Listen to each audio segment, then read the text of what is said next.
कि आकाश आनंद जी और चंद्रशेखर जी, तो मुझे लगता है कि कोई कंपैरिजन ही नहीं है, कोई तुलना ही नहीं हो सकती है। क्योंकि चंद्रशेखर को लगता है कि वो कुछ भी जो कहते हैं, तो इस बार परिवर्तन की शुरुआत हो चुकी है और निश्चित रूप से परिवर्तन होगा और बहुजन समाज पार्टी अपनी सरकार बनाने में कामयाब भी होगी। इन सारे लोग, सारे पोलिटिकल पार्टी, समाजवादी पार्टी हो गए, चंद्रशेखर आजाद जी हो गए, ये सारे लोग इस समय बहुजन समाज को भ्रमित करने का काम कर रहे हैं। संविधान की बात करते हैं, बाबा साहब की तस्वीर लेकर के चलने का काम करते हैं। और इस साल जैसे बाराबंकी में चंद्रशेखर ने किया कि एक दूसरे को घमासान किया जा रहा है, वो उसको चैलेंज कर रहे हैं, वो उसको चैलेंज कर रहे हैं। ये पॉलिटिकल, हम लोग पॉलिटिकल विचारधारा पे काम कर रहे हैं, कोई अखाड़े में काम नहीं कर रहे हैं। आज 31 मार्च है और बहुजन समाज पार्टी की सुप्रीमो मायावती जी ने उत्तर प्रदेश की राजधानी में एक बड़ी बैठक बुलाई है। इस बैठक को लेकर उत्तर प्रदेश में 2027 चुनाव को लेकर अहम बातें निकलकर सामने आ रही है, ऐसा कयास लगाया जा रहा है। और इस बैठक में सबसे बड़ी बात है कि आकाश आनंद मौजूद है। आकाश आनंद को लेकर उत्तर प्रदेश में लगातार चर्चाएं बनी है कि अप्रैल के महीने से आकाश आनंद जिले वाइज जाकर रोड शो करेंगे, जनसभा करेंगे, चुनावी भी जनसभा करेंगे।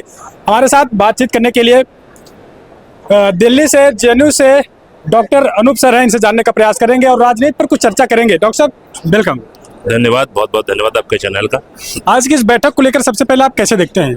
देखिए, आज की बैठक मुझे लगता है कि 2027 को लेकर के एक महत्वपूर्ण बैठक है और इस बैठक के बाद निश्चित रूप से किसकी क्या जिम्मेदारी होगी और किस तरीके से जो चुनावी कैंपेन है, जो चुनावी विगुल है, उसको किस तरह से फूका जाएगा, इसका निश्चय आज यहाँ पर। थोड़ा सा परिचय अपना बता दीजिए। मेरा नाम डॉक्टर अनूप कुमार है और मैंने बीएचयू से और जेएनयू से पीएचडी किया है, अपना बीएचयू से ग्रेजुएशन किया है और मैं सामाजिक कार्यों को करता रहता हूँ। बहुजन समाज में जाकर के बहुजन समाज के और बाबा साहब के, मानव कांशीराम साहब की विचारधारा को लोगों तक पहुँचाने का काम करते हैं।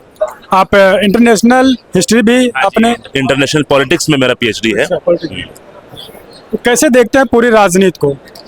देखिए, आज की तारीख में मुझे लगता है कि आप एक चीज़ अगर ऑब्जर्व करोगे, आप एक चीज़ देखोगे, तो देश की कोई भी पॉलिटिकल पार्टी, कोई भी राजनीतिक दल इस समय पूरी तरीके से बाबा साहब की तस्वीर लेकर के या फिर संविधान को हाथ में लेकर के चल रहा है। और उसका प्रमुख कारण ये है कि आज की तारीख में सबको पता चल चुका है कि अगर किसी का, अगर देश की जनता का, बहुजन समाज का या कमज़ोर मजलूम लोगों का भला कोई विचारधारा कर सकती है, तो वो बाबा साहब की विचारधारा, मानव कांशीराम साहब की विचारधारा ही कर सकती है। और इसलिए मुझे लगता है कि बहुजन समाज पार्टी की आवश्यकता भी बहुत ज़्यादा है और बहुजन समाज पार्टी इस देश के कमज़ोर वर्गों के सारे सपनों को लेकर के आगे बढ़ रही है। और इस तरीके से आने वाले दिनों में बहुजन समाज पार्टी एक बड़ी भूमिका को निभाने का भी काम करेगी। अच्छा, आप कहीं न कहीं राजनीति में देख रहे हैं कि अब नई राजनीतिक देखने को मिल रही, नए तरीके से देखने को मिल रही है। इधर नए नेता उभर रहे हैं, आकाश आनंद जी एक एजुकेटेड पर्सन है और वहीं चंद्रशेखर आजाद जो दलित समाज का खास वोटर है, इसको लेने के लिए तमाम पार्टियां आगे आई हैं। मान्यवर साहब की जयंती मना रही हैं। अभी 14 अप्रैल सामने आ गया, 14 अप्रैल की जयंती को लेकर लोग कहीं के घोषणा कर रहे हैं। तो कैसे देखते हैं दलित समाज का, क्या वोट लेने के लिए या फिर वाकई में जो इनकी आइडियोलॉजी पे लोग चलते हैं? देखिए, ऐसा है कि इस समय बहुजन समाज पार्टी अपने काम को कर रही है, लेकिन सारे लोग, सारे पोलिटिकल पार्टी, समाजवादी पार्टी हो गए, चंद्रशेखर आजाद जी हो गए, ये सारे लोग इस समय बहुजन समाज को भ्रमित करने का काम कर रहे हैं। संविधान की बात करते हैं, बाबा साहब की तस्वीर लेकर के चलने का काम करते हैं और ये सारे काम रैली जैसे आप कह रहे हैं 14 अप्रैल मनाने की बात कर रहे हैं, तो सारे काम इसलिए करते हैं कि किसी तरह बहुजन समाज को भ्रमित किया जा सके, क्योंकि इनके अंदर एक सामंती विचारधारा है। इनको लगता है कि कुछ भी कह देने से यहाँ पर जो बहुजन समाज है वो उनकी बात मान लेगा और भ्रमित हो जाएगा। लेकिन बहुजन समाज पूरी तरीके से बाबा साहब की विचारधारा को जानता है, मानता है और ये भी जानता है कि उस पर कौन चलने का काम कर रहा है। जैसा कि आपने कहा कि आकाश आनंद जी और चंद्रशेखर जी, तो मुझे लगता है कि कोई कंपैरिजन ही नहीं है, कोई तुलना ही नहीं हो सकती है। क्योंकि चंद्रशेखर को लगता है कि वो कुछ भी जो कहता है, वो जो कुछ भी कह रहे हैं, उसको ही बहुजन समाज की राजनीति मान लेना चाहिए।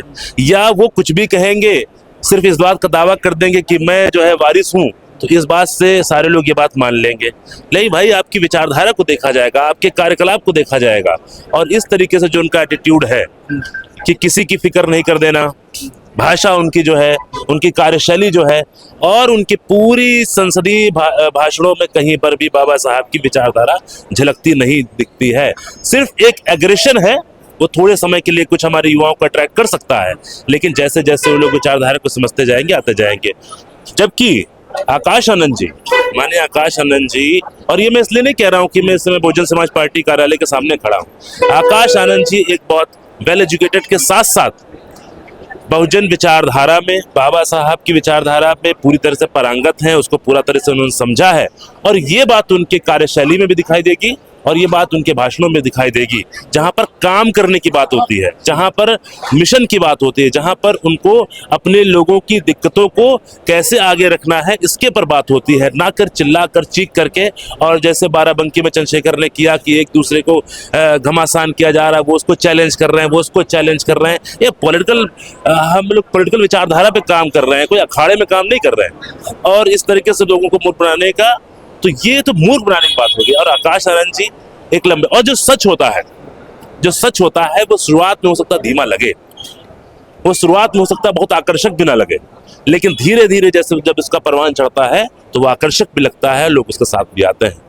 आखिरी सवाल होगा, 27 में क्या लगता है परिवर्तन हो पाएगा? क्योंकि सभी पार्टियां, कोई 25 दल मिला के चुनाव लड़ रही है, कोई 34 दल मिला के चुनाव लड़ रही है, तो बहन जी अकेले चुनाव मैदान में है, और अगर देखा जाए वोट परसेंटेज भी इनका माइनस की तरफ हुआ है, तो इनके लिए क्या है, चुनाव आसान होगा या फिर 5वीं बार सरकार बना लेगी? देखिए, आदरणीय बहन जी का और बहुजन समाज पार्टी का ये तेवर है कि इस मुश्किलों के दौर में भी, जब इस समय राजनीति गठबंधनों से चल रही है सारी की सारी, उस समय भी ये बात कह देना कि बाबा साहब की विचारधारा पे हम अकेले चलने का मादा रखते हैं, ये एक बहुत बड़ी बात है। निश्चित रूप से पिछले कुछ चुनावों में हो सकता है कि परफॉर्मेंस थोड़ा गड़बड़ रहा है, उसके कई कारण हो सकते हैं, और चुनावी राजनीति में अक्सर ऐसा होता है, लेकिन मुझे लगता है कि इस बार, क्योंकि हम लोग ग्राउंड पे भी रहते हैं, तो इस बार परिवर्तन की शुरुआत हो चुकी है और निश्चित रूप से परिवर्तन होगा, और बहुजन समाज पार्टी अपनी सरकार बनाने में कामयाब भी होगी। चलिए, धन्यवाद सर जानकारी देने के लिए। देखिए, अभी हम मौजूद हैं बसपा के कार्यालय के बाहर, आप तस्वीर देखिए, अभी मीटिंग खत्म हो चुकी है, और हमारे साथ बातचीत करने के लिए जेएनयू से पीएचडी किए हुए डॉक्टर अनूप जी, बीएचयू से पीएचडी, जेएनयू से पीएचडी, तो आप समझिए इन राजनीति पर इन्होंने अपनी प्रतिक्रियाएं दी। और कार्यालय के बाहर में मौजूद हो खड़ा हूँ, आप देखिए बसपा सुप्रीमो मायावती जी, आकाश आनंद, तमाम जो नेता हैं वो यहाँ ऑफिस से निकलकर अपने मकान आवास की तरफ जा चुके हैं, लेकिन अभी नेता निकलेंगे, क्या कुछ बताएंगे हम आपको बताने का प्रयास करेंगे। अभी के लिए आप बने रहे अपने भरोसेमंद चैनल हिंदी दस्तक न्यूज़ पर।